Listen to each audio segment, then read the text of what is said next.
all that you can study further later. This being a 101 where I'm just trying to introduce you the topic. Um, so if you look at the journey of a startup, and a lot of time you kind of wonder like, okay, I got that, for example, that idea of, on-demand baking box, right? How do I go about it? Where will I start? And what are the different stages in the life cycle of a startup that you go through? So, so usually you start with an idea. For example, like you say, that box of baking. Um, the first thing is to identify who will be your customer, who actually thinks that they need it. So that's basically what we call a customer discovery phase. So that's the phase one where you try to identify who could possibly be looking at, for example, in that idea, want to bake at home and would want to buy ingredients in the right proportion sent to them. Now that's a big idea, and you kind of talk to the customer and you find out, yeah, and you make some, what do you call, minimum viable product proposals to see if they want. Now that moves to the next phase. So in the first phase, it's more of exploration, trying to find out, is there enough people who really want to bake at home and would buy if we have an offer like this? Now, once you have talked to enough people and you kind of identified, okay, yeah, there's enough. Then the next phase is where you kind of test the offer. So you kind of try to reach out to them and say, hey, you can tell me what you want, and I will send you all the ingredients. I have my team who can shop it for you and send it over to your home, um, and it will cost you this much. Would you like to go for it? Now, at this stage, you haven't probably even built a product yet. You can test out the idea, and if some of those who say, yeah, I'm interested, is now ready to take out their wallet and pay for it, then that's basically a customer validation. So step two.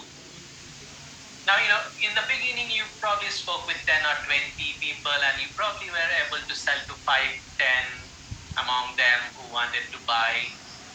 But that's not good enough to run a business and be successful, right? So that's where the next stage of customer creation comes in, where you now try to figure, how do I sell it to 1,000 people a month or 10,000 people by next year, right?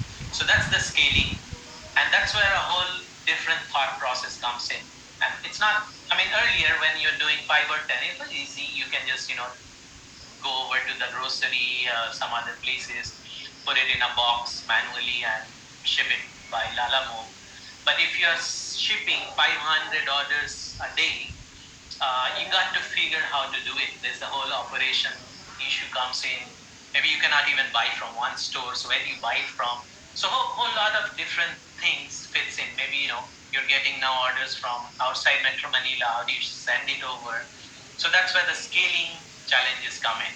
And once you have figured that out, then comes the question of, or perhaps part of it together with the step three, comes the company building. Now this is where you start hiring more professionals who have experience. You start having titles like, vice president of operation or vice president of sales, etc. And you start building it like a company. You have HR proper, you have all of those. So that's basically the 4 stages a startup goes through. Now, not everyone reaches all this stage. A lot of startups probably never go past the first 2 stages. But we'll talk more about it moving forward. So just to give you an idea, what I just said before, if every startup starts with an idea, and an idea is probably worth nothing, as people say. A lot of time people think that, oh, I had a great idea and I'm not going to share. Well, in the space of software, we know ideas actually have zero value until you're doing something on it to make it a product. So a product is something where the customer actually wants it, right? So you figure out what they want. Now, it turns into a business only once. What they want, they're ready to pay for it. Because there might be certain things people want, but they're not ready to pay for it. So it's not a business till they're ready to pay for it, and you can make enough profit out of it. And once you can do this in a sustained, regular, extended period of time, that becomes a real business, or asset rather, a company where you can probably one day sell it, and you hear about exits and making a lot of money, etc. And that happens once your entire business has become an asset in itself. So what are the attributes of a good product, right? So obviously, like I said before, that the customer should see a value. They should see it to be useful, right? The next is, there are a lot of time you have product, but very difficult to explain quickly to the customer, or even if you explain, they don't understand. So it has to be something that you can easily explain, and they should be able to grasp the value of what you're offering quickly. Now this is where this is difficult to make it very useful yet simple. But that's where we all do in startup, to make it simple enough, right? It has to be simple enough that they should not get intimidated from using it. And the next important aspect is it should be something that you can scale. Um, you know, you cannot have a startup that can become an asset if every sale you make, it becomes so hard to implement, and so much support and so many things that goes into it. So scalability is key. And lastly, retention. Your customers who use it, how do you ensure that they stay with you and not leave you, or go around shopping or getting from multiple other customers or sellers of same kind? So how do you make it habit forming? I mean, today everyone still talks about how much they hate spending time on Facebook, but we all still go back there and criticize Facebook on Facebook. Now that's what you call a habit generating product. We may not like it, but somehow we are compelled to use it. So that's basically a triangle to show the various the 5 key aspects of a good product. Okay, now these are some of the terminologies that you will keep hearing a lot. And so one is called TAM, or basically total available market. So let's say if you are talking about a restaurant business, or say bakery, like what we were talking about. So anyone who eats baked goods is the total available market. But then you go to the next level, what you call serviceable available market. So the serviceable market will be those people who likes to eat bakery goods, but who wants to also bake it themselves and have disposable money for it. Because if everyone wants to eat, but if they don't have money, then they're not your market, right? And then comes the last one, which you call SOM, or serviceable obtainable market, which is basically those that are within reach of your business. Like you can reach out to them and sell to them, and they can easily develop the goods on a regular basis. So that's what you call SOM. So this is typically what you want to go by. And at this slide, I would want to also bring up one observation I have. You see, building a startup is really hard. It's really difficult. It takes long. It takes a lot of effort to do it. So when you do it, have a bigger ambition. Don't build a startup which is only good for a small TAM. So this old slide. Probably more than $1 billion is an ideal TAM, or a market size that's big enough, so that if and when you are successful after working so hard on it, it has a potential to be sizable and perhaps global. but that's a good measure to see if what you're trying to address has a TAM of at least $1 billion. Now, now you may say, okay, Arup, so okay, fine, I have an idea, I want to go for it. How do you start? What is it? How do you get the first 10 customers? So going back to that same, the first is customer validation, right? Customer discovery. So discovery is when you go out and listen. So you identify a certain set of customer who has a pain. For example, they want to bake at home, but they can't, it's very difficult to find all the ingredients easily. And second, you have to check if they're really trying to solve the problem, because some may say, yeah, actually it's a problem, but then you ask, okay, do you want me to solve it? And then not really, I don't have time to bake. So obviously then, while there may be a segment who bakes at times, maybe they have the problem, but they're not trying to solve it. So you need to also identify someone who is trying to solve it and probably is not successful in solving it well today. Maybe they're trying to do it through Lazada, and somehow it hasn't been a great experience. Maybe when they buy the ingredients are a lot or whatever, they will tell you that. So that listening part is the first part. Then the next part is validation, where you kind of, like in real estate, you pre-sell the idea. So you come back to those who say, yeah, I want it, and then you say, okay, here, can I supply this to you? If you are so interested, I can buy and send this to you, and you pay me. And if they say, yeah, okay, that sounds good, that's basically the validation. And then, only then, you start building something in terms of software. Now, a lot of time, a lot of startups, including some of us, we make the mistake of trying to build a product before even reaching out and asking all of those questions, right? So that's definitely not the right way to go about it. You kind of do the step 1 and 2 before you start building something to bring to them. The key point in this is just enough building. You don't build more than what is needed, right? And lastly, enhance only what is in demand. Okay, I got a couple of more slides, and once you have started selling it to your first 10 or 15 customers, you are what you call, and these are the ones who will buy from you, are what we call the innovators and early adopters.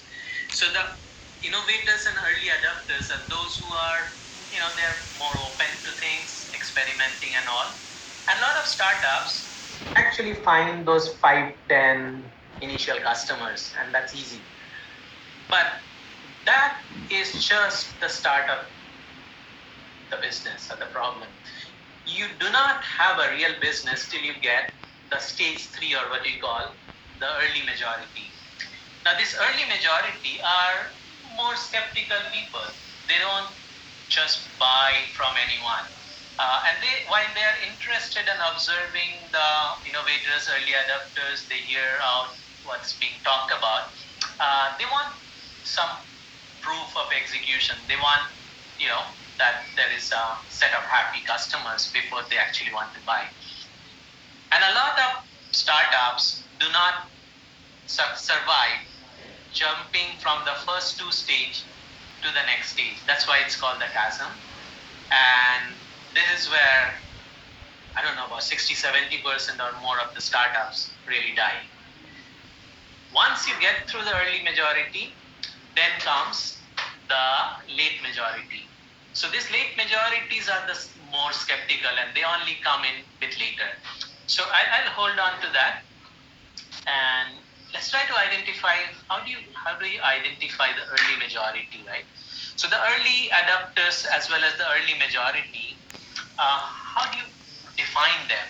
So typically, this is where you need to actually have one small group who have the same problem and same need, and ideally they talk to each other, because remember, one of the most important stage here is referenceability, meaning the others, those late adopters as well as the early majority, should be able to look and find others who are using it. So you can use them as reference because they're not going to buy something from a startup until you have a proof that it works and works well. So this is one of the biggest learning I had, and this is the hardest discussion I have with startups when I'm talking to them. At this stage, while moving from the early adopters to early majority, it's a counterintuitive step of going small. So you go big, or you grow the business to big by going small first. So at this stage, you try to identify a really small niche segment of the market where you can go in and you can create a early impact where there is not too many competition, right? So you need to get out of the bigger area, and while your goals and ambitions and the TAM and SOM we talked about, Sam, would be there and you will grow to that, but you need to start with something small that you can win and be the referenceable market leader first.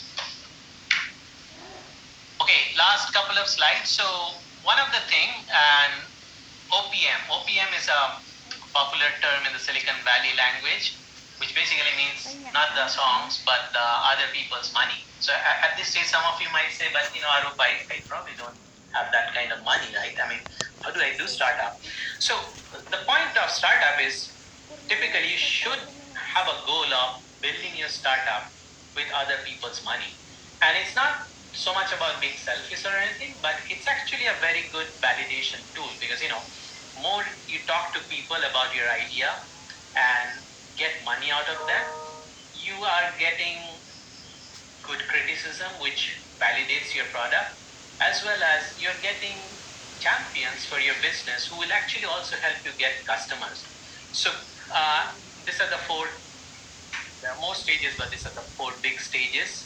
Pre-seed, you can start with friends and family, angel investor, tech incubators. The next stage is when you call it the seed funding, where you already build the product, trying to scale and grow it. So that's where you have the accelerators, angels, seed funds. And then stage 3 is where you go to the VCs. A lot of time mistake startups do is they are kind of at the early stage of the idea and they start trying to talk to VCs, and that can be a lot of waste of time. So, in the startup world, nothing is absolute. Sometime maybe it will work talking to a VC and he will fund you right from the pre-seed, but typically this is the sequence. And lastly, once it's all doing great, your dream is to basically list the company on a stock exchange. Now, I want to show you this slide. This is the second to last slide, which talks about this huge ecosystem that has grown in Philippines, and all of this are there to support you. These are the people who will fund you and support you, and this is all existing in our Philippines ecosystem. You can reach out to any of them depending on the right fit at where you are, and you can get support, funding, etc. So it's a evolving and has become quite a good ecosystem. And if you are doing your startup, um, they can definitely help. These are the 3 books that I would recommend. I have shared the slides, and the organizers might be able to share that with you, so you can go back to them, look at them. But if you're doing startup and maybe you like reading or you don't, I do encourage you to at least spend time in reading these 3 books, which will help you a lot of money and heartaches down the line. And that's about all I have here. Went about the time a little bit. But I would like to end by saying, today is the best time to get started. If you want to do a startup, don't delay, don't wait. As soon as you graduate, or even while you are graduating, you can start thinking about your idea, validating and building, because it's a great experience. It's not an easy experience, I would have to say this.